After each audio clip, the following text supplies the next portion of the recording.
नमस्कार विद्यार्थियों। हम पढ़ रहे थे गुप्तकालीन प्रशासनिक व्यवस्था, जिसमें हमने प्रशासन के बारे में पढ़ चुके थे कि किस प्रकार से बांटा गया था प्रशासन को। प्रांतीय प्रशासन, जिले का प्रशासन, नगर का प्रशासन, तहसील जिसे वीथी कहा गया, और उसके बाद पैठन या पेठ, और अंत में ग्राम प्रशासन की सबसे छोटी इकाई थी।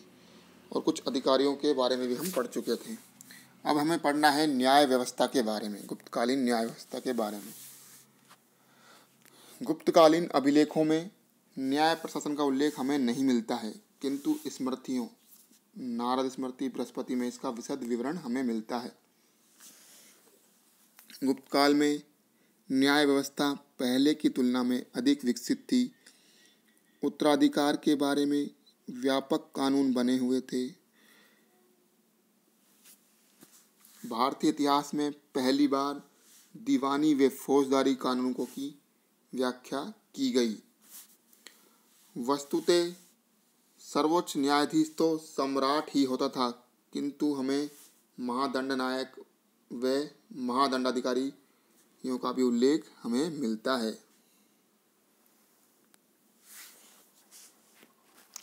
व्यापारियों की श्रेणियों के अलग न्यायालय व अपने कानून होते थे, जो अपने सदस्यों के विवादों का निपटारा करते थे। इसमें हमें मिलते हैं उल्लेख दो। पुग, नगर में विभिन्न जातियों की समिति क्या कहलाती थी? पुग, जबकि कुल समान जाति के लोगों की समिति थी ये। गांवों में ग्राम पंचायत न्याय का कार्य करती थी।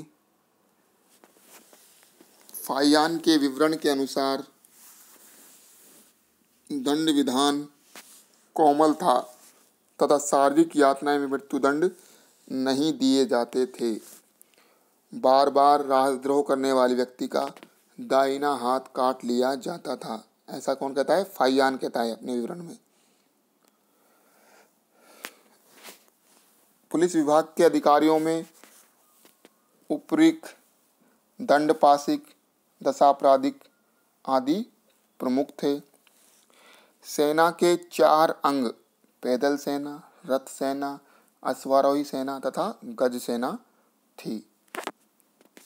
सेना का सर्वोच्च अधिकारी महाबलाधिकृत कहलाता था। गज सेना का प्रधान महापीलुपति तथा अश्व सेना का प्रधान भटासुपति कहलाता था। अभी इससे पहले वाली क्लास में मैंने बताया था आपको, बताया था ना यही कि जो हाथी सेना होती थी उसका प्रधान क्या कहलाता था? महापीलुपति। और घोड़ों की सेना का प्रधान, अश्व सेना का प्रधान भटासुपति। ये मैंने आपको इससे पहले वाली क्लास में बताया था। पैदल सेना को छोटी टुकड़ी,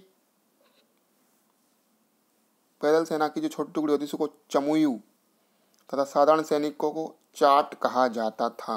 गुप्तकाल में सेना के साजो सामान की देखरेख करने वाला अधिकारी रणभंडागारिक कहलाता था। क्या कहलाता था? रणभंडागारिक कहलाता था। और रथों का महत्व इस समय कम हो गया था तथा घोड़ों का महत्व बढ़ गया था। तो ये था हमारा गुप्तकालीन न्याय व्यवस्था के बारे में। सर्वोच्च न्यायाधीश कौन था गुप्तकाल में? सम्राट। क्या था? सर्वोच्च न्यायाधीश था।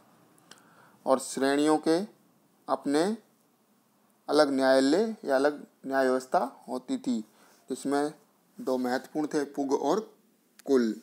पुग क्या था? नगर में विभिन्न जातियों की समिति, जबकि कुल समान जाति के लोगों की समिति। क्या था? कुल था। और सेना का सर्वोच्च अधिकारी क्या कहलाता था? महाबलाधिकृत।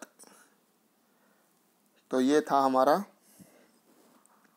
गुप्तकालीन न्याय व्यवस्था के बारे में, जिसमें इतना कुछ ज़्यादा नहीं है, लेकिन जो भी बातें आपको बताइए वो मेन उन्हें आपको याद रखना है। आर्थिक व्यवस्था के बारे में गुप्तकालीन हम अगले अध्याय में पढ़ेंगे। धन्यवाद विद्यार्थियों।